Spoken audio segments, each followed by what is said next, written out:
우리 지난 주일에는 경멸에서 존중으로라는 제목으로 나누었습니다. 사람을 대할 때 그 사람을 판단하는 자리에 서지 않기를 우리 이야기했었죠. 그 사람을 판단하고 그 사람의 가치를 평가절하하는 자리에 있는 것은 그 사람을 경멸하는 것과 다르지 않습니다. 그래서 이 경멸이 살인으로 드러나는 것입니다.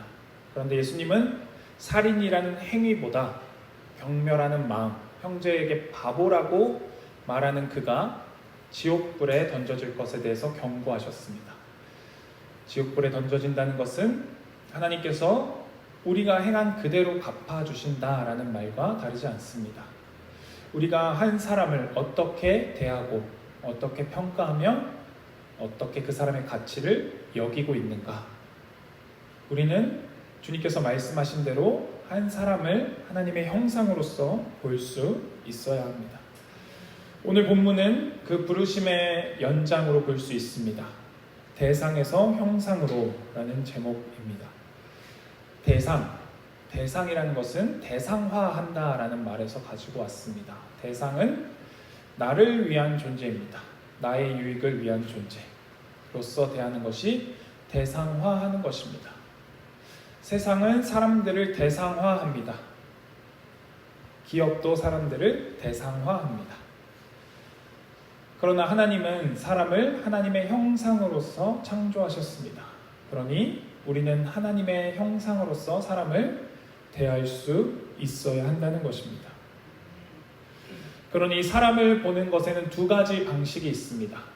그것으로 보느냐, 당신으로 보느냐라는 것입니다.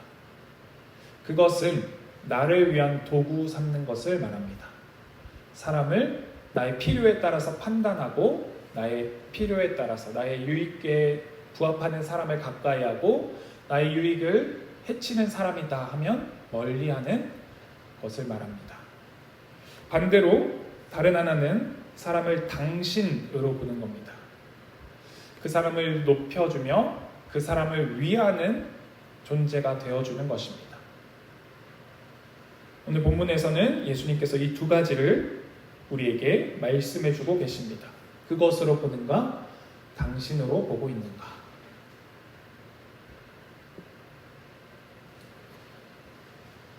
그래서 예수님은 대상이 아닌 인격으로서 사람을 대하라 라고 말씀해주고 계십니다.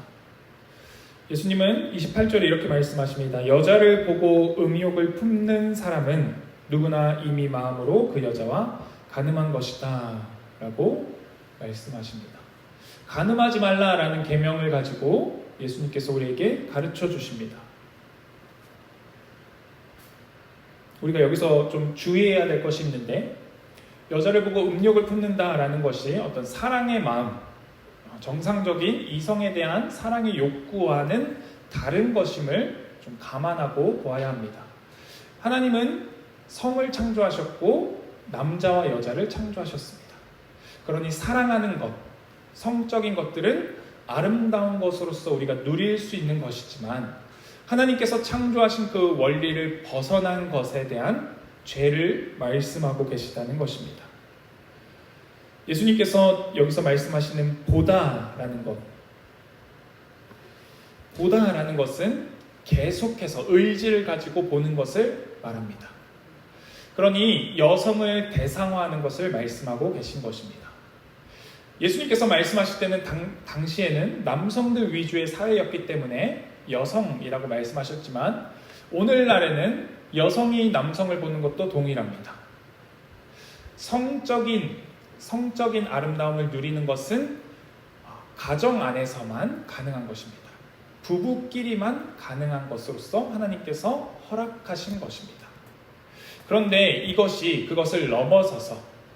그것을 넘어서서 타인을 향하기 시작하는 죄를 예수님께서 지적하고 계십니다. 실제로 이 음욕을 품는다라는 단어와 내 이웃의 것을 탐하지 말아라 라는 단어, 탐하다는 것과 품는다는 것이 같은 단어에서 왔습니다.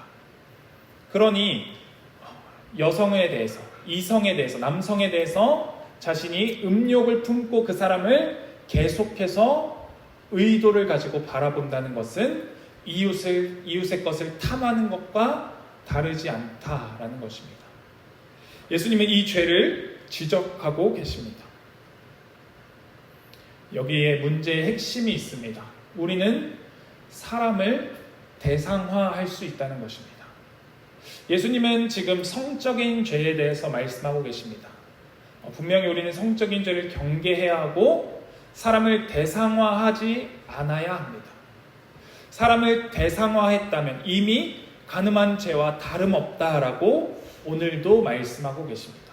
지난 주일에 사람을 미워하며 사람을 경멸하면 살인한 죄와 다르지 않다라고 말씀하셨듯이 오늘 이 본문에서는 사람을 음욕을 품고 보기 시작하면, 그렇게 사람을 대하기 시작하면 간음한 것과 다르지 않다라고 말씀하시는 것입니다. 그러니 우리는 그 사람을 대상화하고 있진 않은지, 그 사람을 인격으로서 대하고 있는지 우리를 점검해 볼 필요가 있습니다. 대상화한다는 것은 그 사람을 나를 위해서 사용한다는 것입니다. 마치 물건을 사용하듯이. 그 사람의 인격을 존중한다는 것은 그 사람을 위하는 존재가 되어주는 것입니다. 우리 한번 돌아보십시오. 내 배우자를 어떻게 대하고 있는가? 내 자녀를 어떻게 대하고 있는가? 그리고 나와 가까운 이들을 어떻게 대하고 있는가?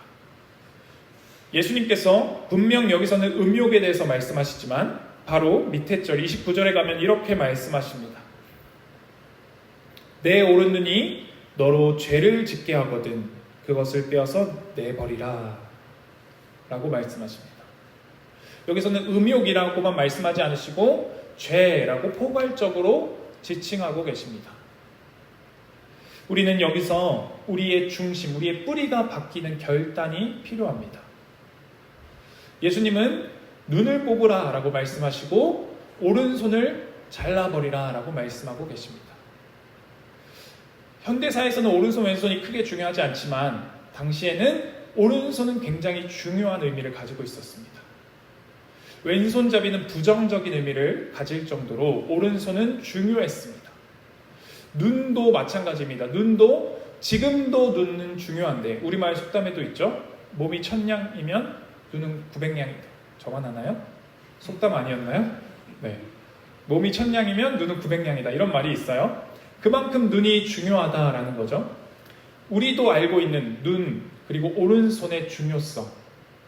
예수님은 우리에게 이렇게 말씀하시는 것입니다. 너희가 아무리 중요하다고 여기는 것이라 할지라도 그것이 너희들로 하여금 죄를 짓게 만든다면, 죄의 길로 이끈다면 그것을 잘라내버리라, 뽑아버리라 라고 말씀하고 계십니다.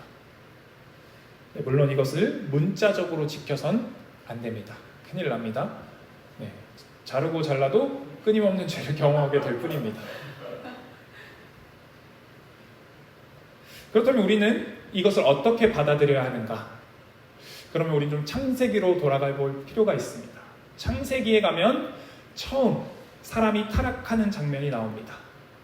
하와가 선악과를 봅니다.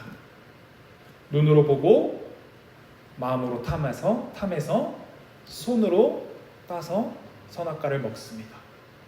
죄의 본질은 눈으로 들어와서 마음에 탐하고 손으로 취하는 것으로 귀결됩니다. 아간의 죄도 동일합니다.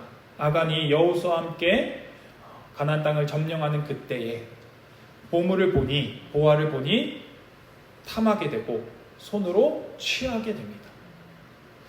다윗의 죄도 동일합니다. 다윗이 궁전에서 거닐며 한 여인을 보게 됩니다.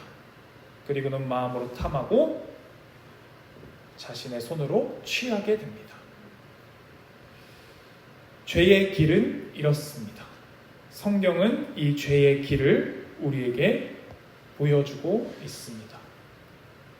그때 우리는 우리의 죄악이 어떻게 작동하는지를 기억하고 있어야 합니다. 그래서 예수님은 그 시작과 끝이 되는 눈과 손을 빼버려라, 잘라버려라 라고까지 말씀하고 계신 것입니다.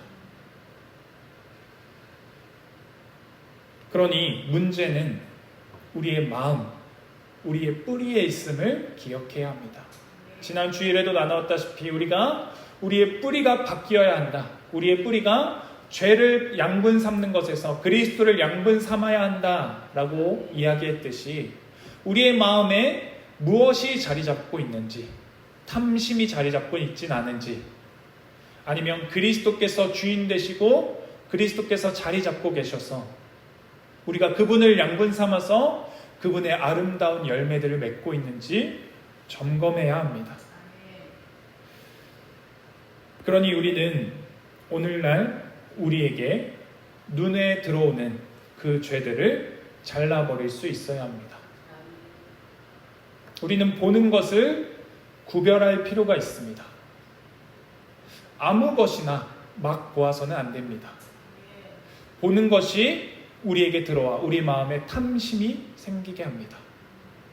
그리고는 더 나아가게 되면 취하는 죄까지 범하게 한다는 것입니다. 살다 보면 우리 삶에는 예수님보다 더 중요해 보이는 것들이 눈에 들어오기 시작합니다.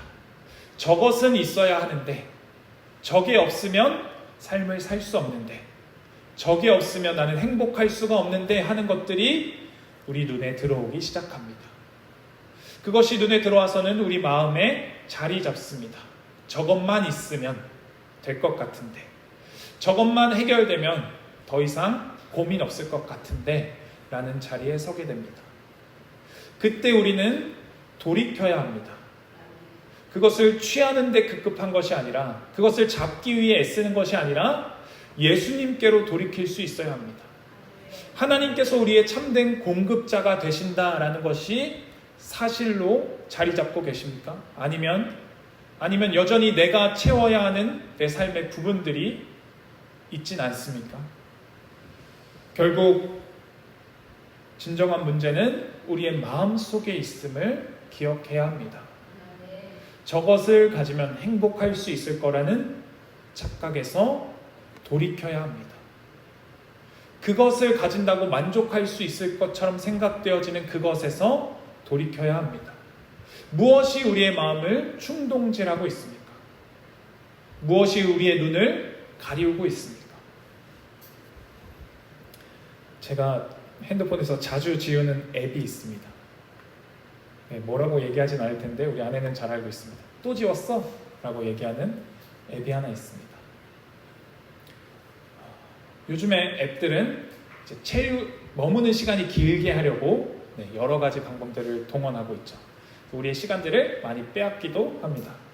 물론 잘 쓰면 도움이 됩니다. 저도 잘 쓰겠다는 핑계를 가지고 그 앱을 자꾸 깔았다가 안 되는구나 하고 다시 지우고 하고는 있는데, 요즘에 그 AI가 좋아져서 웹 앱 같은 것도 만들 수 있어요. 그래서 제가 그 웹 앱을 대형으로 만들어서 그걸 좀 써보려고 쓰고는 있는데, 무엇이 여러분의 마음을 빼앗고 있습니까? 그것이 우리에게 죄를 짓게 하는 것이라면, 우리의 마음을 빼앗는 것이라면, 하나님에게로부터 다른 것으로 마음을 빼앗기고 있다면 우리는 거기서 마음을 돌이켜서 하나님을 향해야 합니다. 그러니 우리의 보는 것, 우리가 손에 잡고자 하는 것, 그것이 무엇인지를 살펴보십시오. 하나님 아닌 다른 것이 그 자리에 있다면, 하나님 아닌 다른 것으로 만족할 수 있을 것이라고 생각되어진다면 성경을 통해 그것의 결과들을 볼 수 있어야 합니다. 하나님께서 하와가 죄를 짓고 난 다음에 하와에게 말씀하십니다. 이제 남편이 너를 다스릴 것이다 라고 말씀하십니다. 이것은 하나님께서 아담에게 하와를 다스려라 하고 명령을 주신 것이 아님을 우리가 알아야 합니다. 이것은 명령이 아니라 죄의 결과에 대한 하나님께서 그 결과가 무엇인지 말씀해 주시는 것입니다. 힘으로써 너를 다스릴 것이다. 힘으로써 너를 통치할 것이다 라고 말씀하시는 것입니다. 우리는 하나님의 형상으로 지어졌습니다. 하나님의 형상으로서 우리는 서로 힘을 합하여 함께 아름답게 이 피조 세계를 가꾸어 나가야 했습니다. 그러나 죄에 물들자 힘의 논리가 세상에 들어왔습니다. 힘을 가진 자가 다스리고자 합니다. 힘을 가진 자가 위에서 군림하려 합니다. 그러나 하나님의 통치는, 하나님의 다스림은 그 다스림과 전혀 다른 다스림입니다. 그것이 무엇인지 그리스도께서 오셔서 보여주셨습니다. 그리스도께서, 하나님이신 그분께서 가장 낮은 곳으로 임하셨습니다. 그분이 임하신 이유는 우리를 섬기기 위해서였고 우리를 위하여 대신 죽음 당하기 위해서였음을 우리가 기억해야 합니다. 예수님의 제자들도 예수님의 그 길을 깨닫지 못했습니다. 그래서 예수님께서 죽으신다고 할 때 그럴 수 없다고 예수님을 꾸짖기까지 하는 것입니다. 예수님께서 예루살렘에 입성하셔서 왕의 자리에 앉으시면 우리에게 좌우의 영광을 주십시오라고 구하는 것입니다. 그러나 예수님의 좌우의 영광은 예수님께서 십자가에 달리신 좌우편의 방도들이 받았습니다. 우리가 예수님과 함께 영광을 받기 원한다는 것은 세상의 힘에 논리하는 다른 길을 걷는다는 것임을 기억하십시오. 세상의 관점으로 보기에는 망하는 길처럼 보일지도 모릅니다. 세상의 관점으로 보기에는 가치 없는 일들로 끝나버리는 길처럼 보일지도 모릅니다. 그러나 하나님의 길은, 하나님의 방법은 그 자리에 있었습니다. 낮아진 자리에 있었고 섬기는 자리에 있었음을 우리가 기억해야 합니다.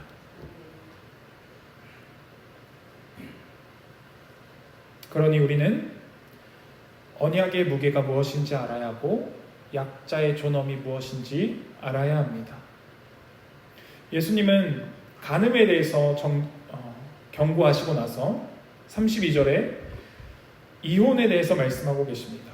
음행한 경우를 제외하고 아내를 버리는 사람은 누구나 그 여자를 간음하게 하는 것이다 라고 말씀하고 계십니다. 예수님께서 이혼에 대해서 말씀하고 계시는데 여기서 이혼을 말씀하시는 이유가 있습니다. 당시에는 이혼이 너무 쉽게 이루어지고 있었습니다. 신명기에는 아내에게서 수치로운 일을 발견하거든 이혼 증서를 써주어라 라고 기록하고 있습니다. 아내에게 수치스러운 일을 발견하거든 이혼 증서를 써주어라. 그러면 이혼이 되는 것입니다. 그러면 이 수치스러운 일이 무엇이냐라는 논쟁들이 생겼습니다. 한 학파는 이 논쟁을 엄격하게 다루었습니다. 음행한 것 이외에는 이 수치스러운 일이 될 수 없다라고 이야기했고, 다른 학파는 이 수치스러운 일을 너무 광범위하게 잡았습니다. 심지어는 다른 여인이 마음에 드는 것조차도 이 수치스러운 일에 포함되었습니다. 더 심각한 것은 음식을 태우는 것도 사유에 들어갔습니다. 아내가 요리하다 음식을 태우면 이혼 사유가 되는 겁니다. 당시에 이혼 청구는 남자들만 할 수 있는 일이었습니다. 그러니 예수님께서 여기서는 이혼에 대한 기준을 말씀하시는 것이 아니라 당시 그들의 풍습 속에서, 문화 속에서 어떻게 약자를 보호해야 하는지 말씀해주고 계신 것입니다.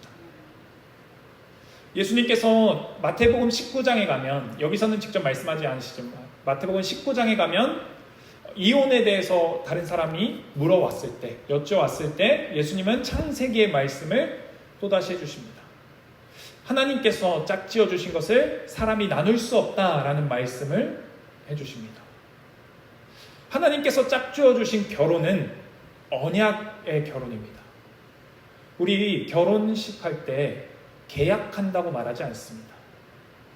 계약은 유불리에 따라서 파기할 수도 있는 겁니다. 그런데 언약은 나에게 불리할지라도, 나에게 손해가 될지라도 지켜야 하는 것입니다. 결혼은 그렇게 묶이는 것입니다. 그런데 요즘의 결혼은 재고 따지고 나에게 불리한 것이 무엇인지, 내가 손해보는 것이 무엇인지 계산하기까지도 합니다. 그러나 성경이 또 하나님이 원래 고안하셨던 결혼은 그런 것이 아닙니다. 결혼은 언약의 사랑입니다. 우리 헷세드에서 나누었듯이, 룻기에서 나누었듯이 헷세드의 사랑입니다. 나의 손해를 계산하지 않는 것, 때로는 손해를 감수하는 것, 언약으로서 작동하는 사랑, 언약 안에서 신실하게 지켜지는 사랑을 말하는 것입니다.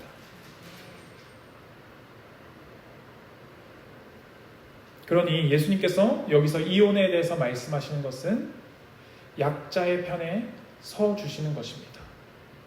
당시의 여인들이 자신의 삶의 생계를 홀로 꾸려가는 것은 거의 불가능했습니다. 그러니 남편에게 이혼을 당하면 어떠한 사유였든지 간에, 문제는 당시에 이 두 학파 중에 많은 사람들이 동의했던 학파가 느슨한 기준을 가지고 있던 학파였다는 것입니다. 그래서 수많은 남자들이 쉽게 이혼을 합니다. 음식을 태웠다는 것이 이혼의 사유가 되기도 했습니다. 그러면 이 여인들은 삶이 막막한 현장에 내던져지게 되는 것입니다. 그래서 NIV에서는 이 부분을 이렇게까지 번역합니다. 그는 그녀를 간음의 피해자로 만든다. 그녀를 간음의 피해자로 만든다. 우리가 사람을 대상에서 형상으로 보아야 한다라고 이야기하고 있습니다. 대상으로 보는 건 나에게 유익이 되냐, 나에게 도움이 되냐로 판단하는 것입니다. 이 당시 남편들이 여인을 대상으로 보았기 때문에 나에게 음식을 잘 차려주냐, 나에게 만족을 주냐, 나에게 도움이 되냐로 판단했다는 것입니다. 우리는 이것을 결혼 생활에서 당연히 적용해야 하지만 거기서 한 걸음 더 나아가서 우리의 삶에서 누군가를 대하는 자리에서도 이것을 적용해 볼 수 있습니다. 한 사람이 나에게 도움이 되는가로서 그 사람의 존재를 판단하고 그 사람을 대하고 있진 않은지, 쉽게 이혼 증서를 써준 것처럼 쉽게 한 사람의 가치를 낮추고 얕잡아보고 그 사람과 더 이상 아무런 관계 없이 살아가고자 하고 있지는 않은지 돌아보아야 합니다.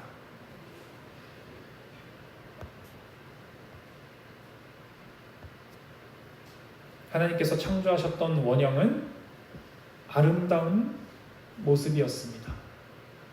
서로를 섬기는 사랑의 자리였습니다. 그러나 죄가 들어오자 서로를 탓하기 시작합니다. 그리고 상대방을 자신의 기준에 맞추려고 합니다. 우리 지난 주일에 나눴던 정의, 자비, 신의, 이것이 우리의 마음에 기준되어 있어야 합니다. 옳고 그름은 두 번째로 내려와야 합니다. 옳고 그름의 기준을 가지고 있지만 그 기준이 칼이 되어서 누군가를 재단하는 것이 아니라 우리는 정의와 자비와 신의로서 그 사람을 세워주는 자가 되어야 합니다. 그것이 하나님의 형상으로 대하는 것입니다. 하나님의 형상으로 창조된 그를 하나님의 형상답게 살아가도록 세워주는 것이 사랑입니다. 부부는 서로 그런 존재가 되어야 하는 것입니다. 부부는 자신을 위해서 배우자를 이용하는 것이 아니라 배우자를 세우기 위해 내가 헌신하는 자리까지 가야 합니다. 오늘 이 말씀 속에 이혼이라는 무거운 주제가 담겨져 있습니다. 그러나 이것은 예수님께서 다시 한번 말씀드리지만 이혼의 기준을 정해주신 것이 아님을 기억하십시오. 우리는 유기나 아니면 학대, 폭력 같은 것 속에서 성경적 지혜가 필요합니다. 그것을 재단하듯이 자를 수 없습니다. 그것으로 누군가를 정죄할 수도 없습니다.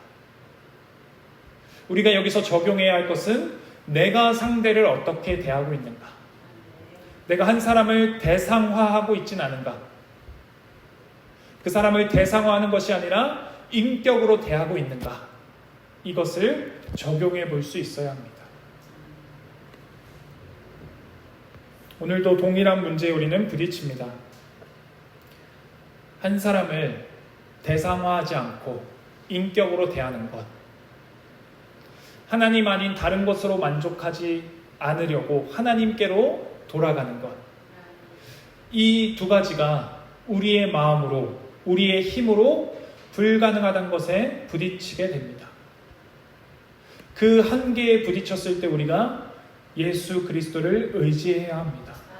우리는 그분의 의를 힘입어야 합니다. 그리스도께서 우리에게 오셨다는 것은 우리의 한계 속에 그리스도께서 동참하시고 그 한계를 뛰어넘는 힘을, 그 한계를 뛰어넘는 능력을 그분께서 우리에게 더하여 주신다는 것입니다. 그러니 성경이 우리에게 그리스도와의 온전한 연합을 말씀하고 있습니다. 그분과 연합한다는 것은 나로 사는 것이 아니라 그분으로 사는 것입니다. 내 힘을 의지해서 바꾸고자 하는 것이 아니라 그분을 의지해서 변화되고자 하는 것입니다. 우리의 본질이 죄로 말미암아 이미 물들어 있음을 기억하십시오. 우리의 마음은 시도 때도 없이 요동칩니다. 하나님을 믿는 듯 했다가 그래도 내가 무엇인가 해놓고 그것을 의지하여 살고자 합니다. 그러나 하나님은 하나님 아닌 것으로 만족하고자 하는, 하나님 아닌 것으로 안심하고자 하는 그 자리에 우리를 내버려 두지 않으십니다. 거기서는 우리가 안심할 수 없기 때문입니다. 거기서는 우리가 만족할 수 없기 때문입니다. 이런 비유가 있습니다. 이런 이야기를 들었습니다. 세상에 여러 법칙이 있습니다. 우리가 요즘 중요하게 생각하는 과학적 법칙들도 있습니다. 세상에 물리 법칙이 있어서 높은 데서 뛰어내리면 크게 다친다는 걸 우리 모두가 알고 있습니다. 그래서 우리 누구도 높은 데서 일부러 뛰어내리지 않고 그것을 주의합니다. 왜냐하면 크게 다치기 때문입니다. 마치 그것처럼 하나님의 피조 세계에는 하나님의 창조의 원리들이 있습니다. 하나님께서 창조하신 그 원리를 벗어나기 시작하면 다치기 시작하는 겁니다. 내가 누군가에게 상처를 주기 시작하고 누군가가 나에게 상처를 주기 시작합니다. 그러니 우리는 하나님의 법칙으로 돌아와야 합니다. 물리 법칙을 따르듯이 우리는 하나님의 법칙으로 돌아와야 합니다. 그것이 바로 하나님께 주권을 내어드리는 것입니다. 하나님의 통치 아래 순응하는 것입니다.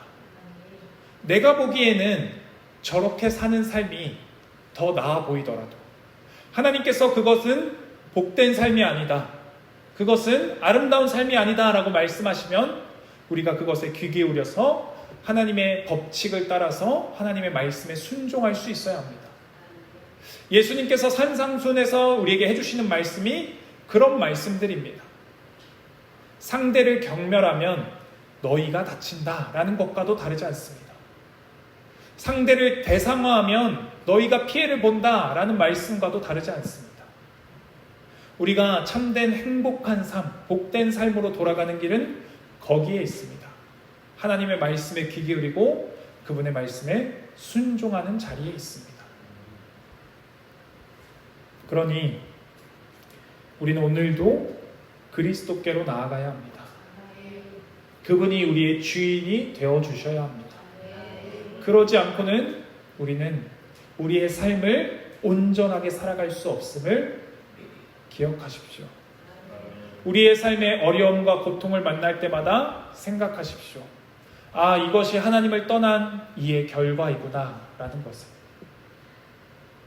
그 자리에서 돌이키십시오. 아, 하나님의 통치 아래로 들어가야만, 그 자리에서만 참된 기쁨이, 참된 평안이 있다는 것을 잊지 마십시오. 그 안에서, 그 그리스도 안에서 참된 기쁨과 평안을 누리는, 누군가를 대상화하지 않고 하나님의 형상으로 대하는 더 나은 의의를 가지는 우리 모두가 되기를 바랍니다. 기도드리겠습니다. 하나님, 우리 아버지의 품 안에서만 우리가 참된 평안을, 참된 기쁨을 누릴 수 있음을 깨닫게 하여 주시옵소서. 그리하여 주님의 다스리심 아래로 들어가게 하시고 주님의 통치 아래서 하나님의 통치에 순응케 하여 주시옵소서. 우리의 신앙생활 속에서 또한 우리의 인생 속에서 우리는 그 진리를 배우고 있습니다.